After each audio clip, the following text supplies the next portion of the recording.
પ્રકૃતિ પૂજક આદિવાસી સમાજ અને પ્રકૃતિ સાથેનો અનેરો નાતો રહ્યો છે, જેના દરેક તહેવારો ખેતીકામ આધારિત હોય છે.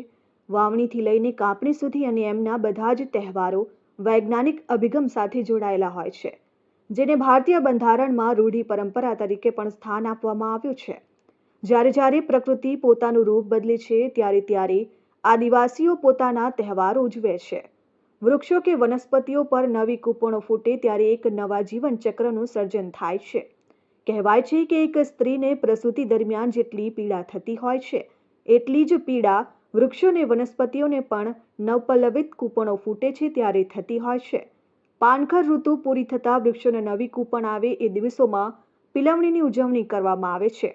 ધરતી પરના સુકાયેલી નદીમાં ઝરણા ફૂટવાની શરૂઆત થાય, ખેડૂતોને ખેતી કામની શરૂઆત કરવાનો સંકેત મળે, નવા ધાન્ય પાકો લેવા માટે ખેતરોની સાફ સફાઈની શરૂઆત થાય, એક કણમાંથી અનેક કણો પેદા કરી હજારો લાખો કરોડો લોકોની ભૂખ મટાડવા માટે નવા પાક માટે વાવણી લાયક જમીન તૈયાર કરવાની શરૂઆત કરવામાં ધરતીના તાતને ઉત્સાહ અને આનંદ માટેની શરૂઆત એટલે પિલવણીની ઉજવણી.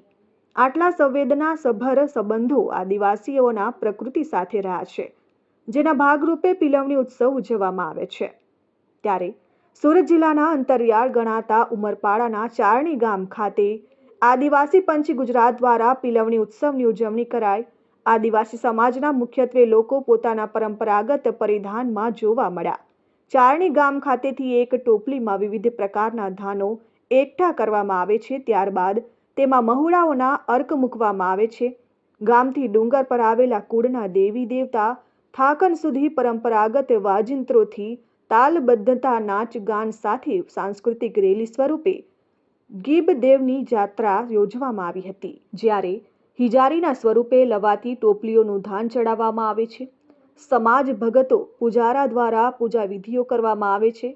આજના આધુનિક જમાનામાં જ્યારે લોકો રૂઢિગત પરંપરા ભૂલી રહ્યા છે, ત્યારે સામાજિક આગેવાનો પણ સમાજની યુવા પેઢી આધુનિકના આવકારે પણ સંસ્કૃતિ સન્માન આપે એવા એક સંદેશ પણ આપી રહ્યા છે.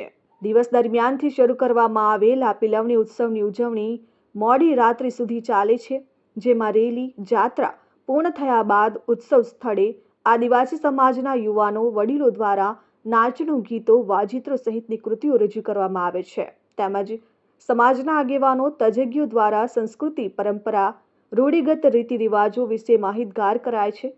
સમાજના ભગતો દ્વારા આદિવાસી દેવકથા કરવામાં આવે છે. આમ આદિવાસી સમાજ દ્વારા પ્રકૃતિના બદલાતા રંગ સાથે પિલવણીના નવા વર્ષની હર્ષોલ્લાસ સાથે ઉજવણી કરવામાં આવે છે. ધરતી પર આ ઋતુગત આવતું પરિવર્તન છે. અમે આદિવાસીઓમાં અમને જન્મ આપનારી એ અમારી પોતાની માતા, અને આ ધરતી માતા એને પણ અમે માતા જ તરીકે માનીએ છીએ. અને ધરતી માતા એટલે અમારી મોટી માતા. મોટી માતા જ્યારે પોતાની પ્રકૃતિમાં કંઈક પરિવર્તન આવે છે કે નવા કૂપળો આવે છે, નવા પીલાઓ આવે છે, એ દરમિયાન અને એ જ દરમિયાન પેટાળમાં કુદરતી રીતે જરાઓ પણ ફૂટી નીકળે છે. એ પ્રક્રિયા એટલે અમારું આ પિલવણી. એ પિલવણી હાલમાં નવું નથી. અમારા વડીલો પણ આ પિલવણી કરતા હતા. એ પિલવણી એવી રીતના કે જૂની સિઝનની પ્રકૃતિનો આભાર માનતા અને નવી ખેતીને માટે એ શરૂઆત કરતા અને પોતાની ખેતીના ઓજારોની પૂજા કરતા અને પૂર્વજોને યાદ કરી પૂંજ છાક પાડી અને વિધિ વિધાન કરતા. એ અમારું નવું વર્ષ એટલે એ પિલવણી. હવે પિલવણી વર્ષ એટલે આમ જોઈએ તો વસંત ઋતુની અંદર અનાયાસે અને કુદરતી રીતે ખીલી ઉઠતી વનરાયની વચ્ચે આદિવાસી પોતાનું નવું વર્ષ ઉજવે છે. અને એટલું જ નહીં, આધુનિકતાની વચ્ચે વિજ્ઞાન અને ટેકનોલોજીની વચ્ચે આજે માનવે અથવા માનવ સમુદાયે પ્રકૃતિ સાથે કઈ રીતે તાદાત્મ્ય રાખીને આગળ વધવું જોઈએ અથવા જીવન જીવવું જોઈએ, એના માટેની એક આ ઉત્સવની અથવા પિલવણી વર્ષની જે આપણે ઉજવણી કરીએ છીએ, એ એક માત્ર સંદેશો જોઈએ તો વિશ્વને એ જ સંદેશો આપે છે કે આદિ અનાદિકાળથી આ ધરતી ઉપર વસવાટ કરતો આદિવાસી કે જેને આજે બંધારણની રીતે અનુસૂચિત જનજાતિમાં ગણવામાં આવેલો છે, એ જે સમુદાય છે એનું આ નવું વર્ષ છે. કુદરતની સાથે એક તાલ મિલાવીને આગળ વધે. આદિવાસીઓ જે કુદરતના વ્યવહારમાં જીવે છે એમના માટે આ નવું વર્ષ છે.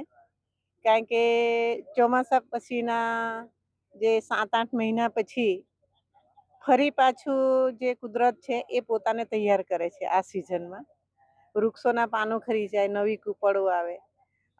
અત્યારે વરસાદના પ્રમાણ ઓછું છે, બાકી પહેલાં આ સિઝનમાં જે નદીઓના ઝરા પાછા ફૂટી નીકળતા, તો ફરી પાછા જેટલા પણ એ પૃથ્વી પરના જીવો છે એમના જીવન નિર્વાહ માટે પ્રકૃતિ પોતાને તૈયાર કરે છે.